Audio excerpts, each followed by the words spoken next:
2024 July 13 തൊഴിൽ വാർത്തയിൽ വന്ന കറന്റ് അഫയേഴ്സും അതിന്റെ വിശദാംശങ്ങളുമാണ് ഈ വീഡിയോയിൽ പറയുന്നത്.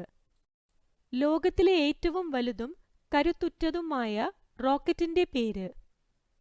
ഉത്തരം സ്പേസ് എക്സ് സ്റ്റാർഷിപ്പ്. ഏകദേശം 400 അടി ഉയരമുള്ള റോക്കറ്റ് ടെക്സസിലെ ബൊക്കാചികയിലുള്ള വിക്ഷേപണ കേന്ദ്രത്തിൽ നിന്നാണ് പറന്നുയർന്നത്. ഭൂമിയുടെ ഭ്രമണപഥത്തിലേക്കും ചന്ദ്രനിലേക്കും ചൊവ്വയിലേക്കും അതിനപ്പുറത്തേക്കും മനുഷ്യരെയും മറ്റും കൊണ്ടുപോകുന്നതിനായി സ്പേസ് എക്സ് രൂപകൽപ്പന ചെയ്ത ബഹിരാകാശ വാഹനമാണ് സ്റ്റാർഷിപ്പ്. പൂർണ്ണമായും പുനരുപയോഗിക്കാൻ കഴിയുന്ന ബഹിരാകാശ വാഹനം കൂടിയാണിത്. 50ാമത് G7 ഉച്ചകോടി നടന്നത് എവിടെയാണ്? ഉത്തരം ഇറ്റലിയിലെ അപൂലിയയിൽ. G7 രാജ്യങ്ങൾക്കു പുറമെ ഇന്ത്യ